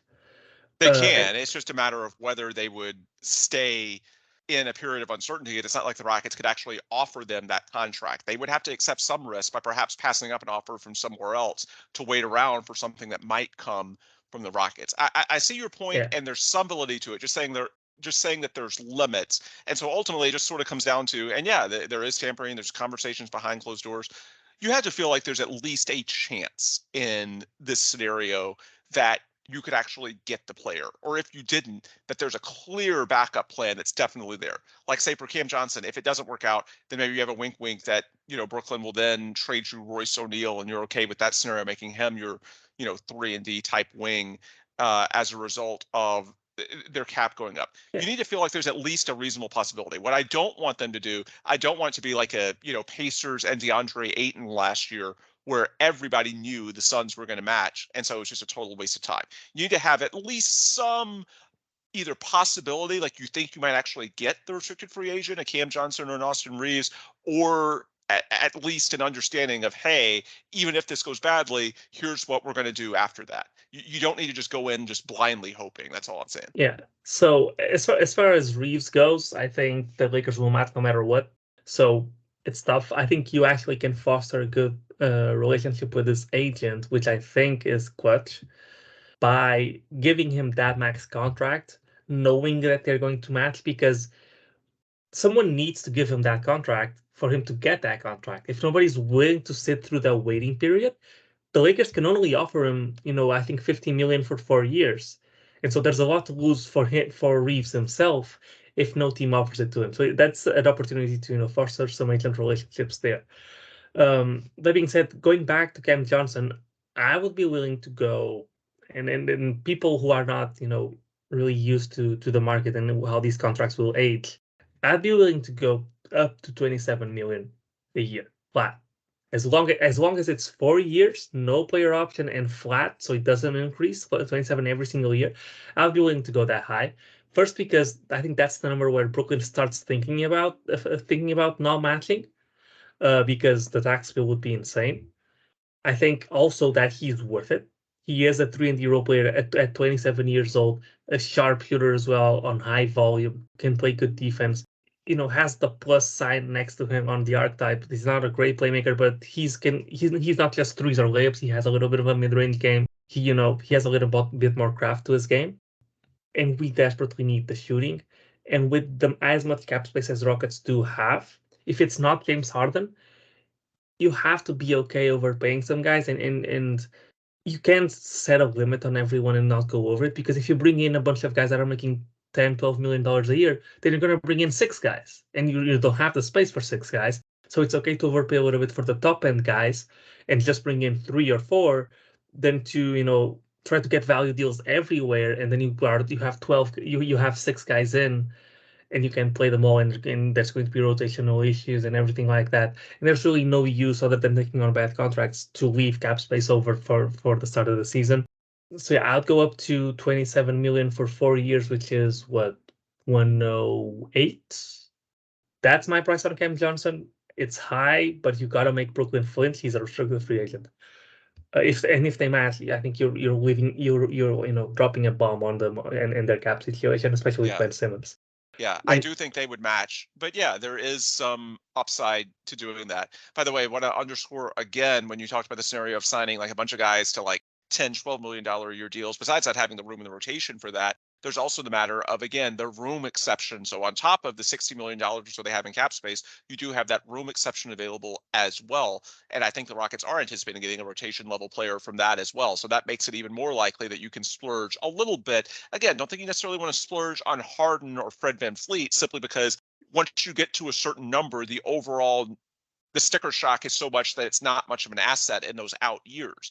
But when we're talking about the role players, guys that are in the 20s, especially with an escalating cap, guys in the 10 to 20s, yeah, I think I'm with you. There is value both in terms of club control and tradable salary in, going a bit further on those guys.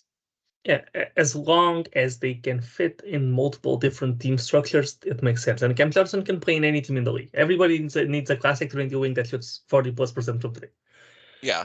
And again, unless you're doing a 1-year deal, I want to emphasize this one more time as well. Unless you're doing a 1-year deal, it's not like you're going to have that cap space back anyway. The only way you can really have the cap space back is if you're doing 1-year deals and enter the market again in 2024. And for a lot of reasons, I just don't think it's worth it. If we're talking about 2025 and beyond, it honestly doesn't even matter because, you're going to be using the bird rights. If either they're under contract or going to be using the bird rights, the point is you can't outright replace the player because you're going to be sort of over the cap anyway due to all the extensions. So the bottom line is, unless you're doing 1-year deals, which isn't realistic, then yeah, you may as well go longer, assuming it's not too unreasonable. And again, assuming that he fits in different scenarios, because it's not like you're going to be anywhere close to a finalized puzzle this coming season.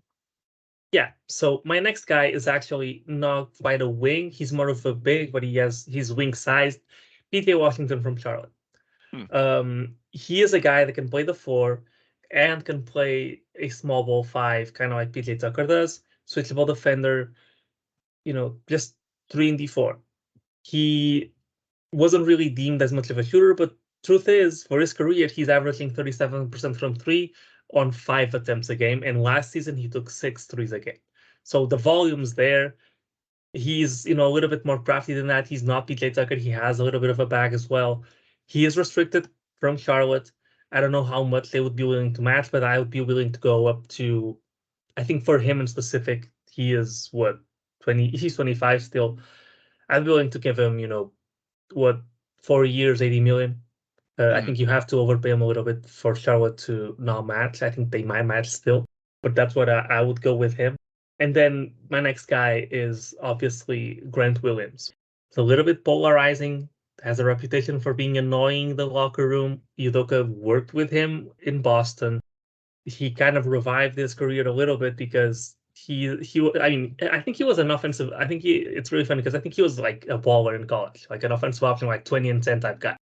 But he is 24, hitting the free agency. He has been he is actually more like PJ Tucker than PJ Washington is.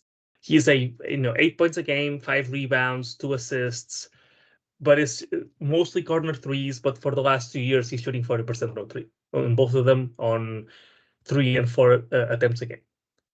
And that's actually pretty exciting. I mean, everybody would love a younger version of PJ Tucker. He is a little bit more annoying. It probably doesn't have the same locker room presence that PJ does, but he's also young. And if you can get him on a 4-year deal where the back end of that deal, which is what actually matters, because that's when you're going to be trying to, compete early on. You don't mind overpaying. You don't mind even giving guys deals where they're declining, start off higher and off lower. Yeah, that's an option too. You could stagger the deals to where they're higher in year 1 when you have all this space, and maybe get even slightly friendlier terms by not giving the standard annual raises, but doing slightly de-escalating the way they did, at least for 1 year with the, Jae'Sean Tate a year ago. They have him at a slightly lower rate this season because they knew it's when they needed the cap space. So as far as numbers go, I would go a similar number to what I said for Bruce Brown. I think I would go 16 million a year, 17 million a year maybe. This is a really interesting guy to make incentive-based deals with because his shooting is, a last 2 years thing. The year before that, he only shot 2 of them at a 37% rate. But, shots always been a question mark with him. So you could make it something like, hey, it's 16 million a year, but we'll give you an extra 2 million a year if you shoot 38% from 3 on 4 attempts, which is what he would scale down. Yeah. There is a restricted risk, but conversely, there's also a bit more knowledge because, again, there's the Udoka factor as well. So, I mean, there's pros and cons with all of these guys. But yeah, I just want to underscore that you are taking a bit of maybe it's slightly less of a risk than with Cam Johnson just because it's a lesser overall value, but it is still there. On the flip side, maybe you feel more comfortable in him and you can have the hard conversations because both with Grant and with the team, there is that sort of knowledge that Udoka has. Yeah. And other than that, also the Celtics are in a position where they're likely going to have to extend Jaylen Brown for what looks like it will be a supermax because he made an All-NBA team. Yeah.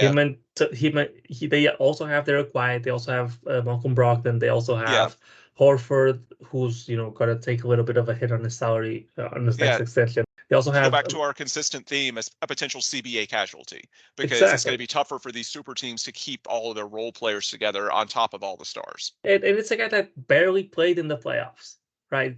And he has the locker room True. concerns. It doesn't make sense for the Celtics to pay him. If it's call it 16, it doesn't make the sense for the Celtics to pay him $16 million for the next 4 years if that's what the Rockets offered, especially if it's 4 years, because those guys are going to continue increasing with the cap. They're super max guys. So I think he's someone who's gettable.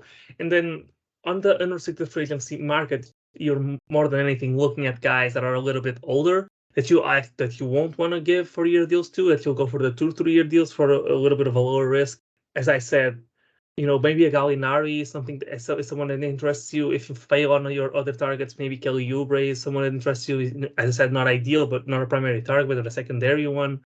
Harrison Barnes could be someone that's interesting as well. There are a lot of options as far as wings go, and those are the guys that the Rockets should be going after primarily. And once again, just want to also mention that. And if you feel like you're not going to be able to spend all of your cap space, extend Martin this season, or decline and extend them this year. Yeah, that's another option. Look, the bottom line is we close out. I don't have that many thoughts on the wings on top of what you laid out, because for me, yeah, there's pros to all of these guys. It just comes down to the contract. It comes down to who's the best value, and you need to be flexible, first off, to adapt to whoever's most willing to side with you. But beyond that, look, who might come available. There's the trade market as well. But the common theme that goes through so many of these scenarios is the new CBA. So you may have some options, be it trades or the restricted guys that you wouldn't think normally, because guys are going to unexpectedly be available in a way that they might not have in past free agencies. The bottom line, again, try not to lock yourself in on any one approach. That'd be my general advice going into free agency, because with the Rockets not being a complete puzzle, it's less about saying, this is our guy, this is the fit. I mean, you do want it to be a plausible fit. You don't want to just be throwing stuff at a wall. But as long as a guy is at least somewhat plausible, then again, the terms and how it gives you options moving forward. And again, it's going to vary. In the case mentioned of a Harden, Van Fleet, Kyrie Irving, those outer years are a turnoff because of the overall deal value and their ages. With regards to some of the role players in their mid-20s, it's sort of the opposite. At a lower sticker price and at younger ages, then that could actually be a perk from the standpoint of you're not going to have salary cap room anyway, so you might as well take the salary filler in potential trades and reduce the uncertainty from them becoming free agents earlier. And maybe you aren't able to keep them, or if you are able to keep them, you have to give them an even bigger raise. So again, just don't box yourself in with one approach. Keep an open mind. Try and get the best values that you can. I know it's generic, but it's especially important for the Rockets to sort of adhere to a value-based approach this year, in my opinion, because since it's not like you're going to be completing the puzzle this year, you need to give yourself outs. It's not as if you say, this is our guy, we've got to have this guy. No one like that is on the market this year. And even if there was, I'm not sure if it applies for the Rockets coming off at 22-60. It's all conditional. And so that's why I want to underscore, yeah, there's a lot of guys that potentially make sense that can fill a role for this team. There's a lot of roles that need filled coming off 22-60. We talked about the need for facilitator, someone to organize your offense, a point guard like James Harden, maybe a Chris Paul as well. But look, we can talk about 3-and-D wings, especially the 3-and-D plus types that Paulo's laid out. We can talk about bigs. We can talk about stretch bigs. We can talk about even playmaking bigs if you're going to go into the Draymond Green discussion, although to me, it seems like Warriors or Lakers are the likely scenarios for him. I don't see him, from everything I've heard, considering the Rockets, especially not on a short-term deal, which I think the Rockets, for the same reasons they'd be set to give a super long-term deal to a James or a Kyrie type. I think it applies to Draymond as well, given his age. Look, it's all about what the value is, because you've got to give yourself, be it point guard, be it 3-and-D wings, be it shooting bigs, playmaking bigs, rim protectors, shooters, whatever you need. And there's a lot of roles that need filling. It's not as if you're going to come close to filling your puzzle this offseason, especially because so many of your young prospects that you're still trying to develop at the same time still have a long way to go. So it's not just about who gets you the most excited to make the Rockets better next season. That's part of it. But it's also who sets you up the best long term. That would be my closing thought. Paulo, is there anything else you want to throw out, or any other names you want to throw out that we haven't in the past hour and a half? Just rapid fire. I think Josh Okogie deserves a shout. He's a terrific defender. We remember him as being one of the Harden stoppers. Yeah, He actually shot 30. He shot, I think, 33% with Phoenix this year. Um, in the sense of guys that we need an on-ball defender, I think Matisse Thybulle is interesting. He's obviously a great on-ball defender. I think one of the best guys at getting steals in the league.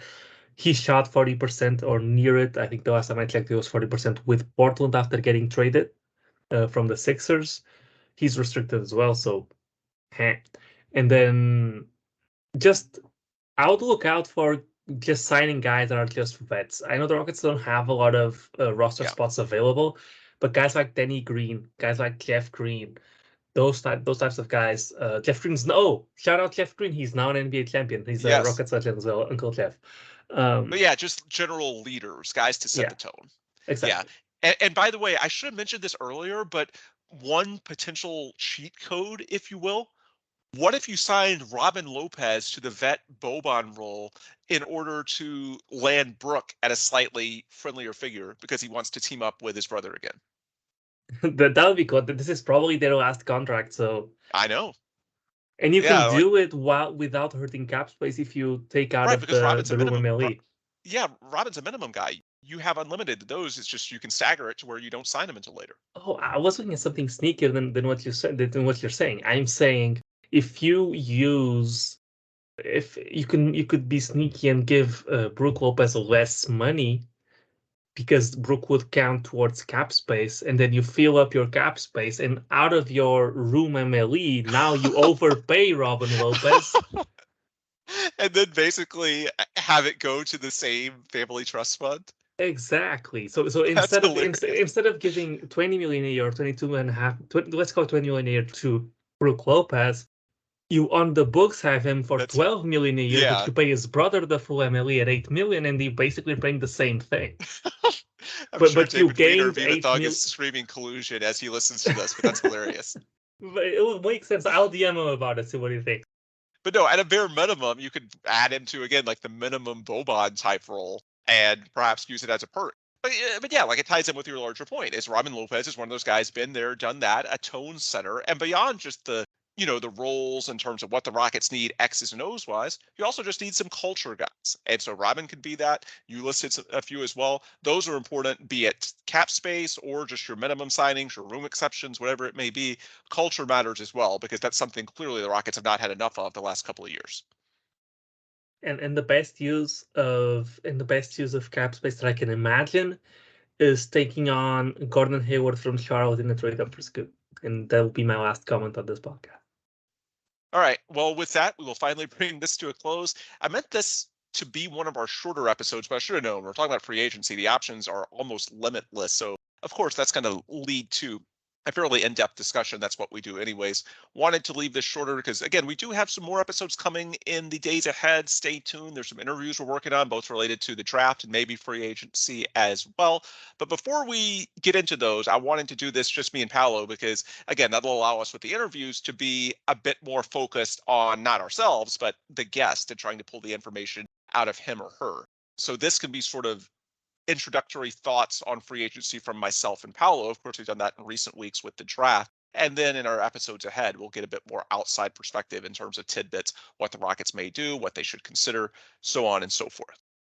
Anyway, with all of that analysis complete, we'll put a bow on this episode. For Paulo Alves, I'm Ben DuBose. If you want more information before our next show, which again should not be that far away, the easiest way to get it is on Twitter. I'm on there at Ben DuBose. Paulo's on there at Paulo Alves NBA. The show is on there at The Logger Line. And if you go to The Logger Line on Twitter, that's where you can find our link tree. And that's got all the content from our various partners, sponsors, friends, Sports Talk 790, Carbach Brewing, Rockets Wire. You can get all of their information, access their content simply by going to The Logger Line on Twitter, hitting up that link tree, and you can find out where to get their content. And you can also get our various distributors, Apple, Google, Spotify. Wherever you want to listen to this podcast, you should be able to find it. Just search for The Logger Line, subscribe, leave us a positive review, and hopefully we can continue this going for a while as one of, at least what we hope is, the better podcast covering Houston Rockets basketball. Don't want to say we're the best because there are a lot of other great shows too, but I really like what we're doing, and hopefully it helps you get through what's going to be a very busy and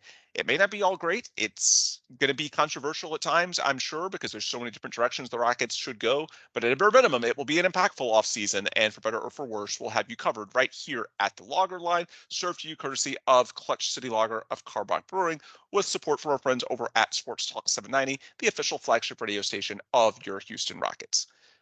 Whew. With all those plugs complete, we'll finally adjourn. For Paulo, I'm Ben. Thanks as always for listening, and please come back soon for another new episode of the Logger Line.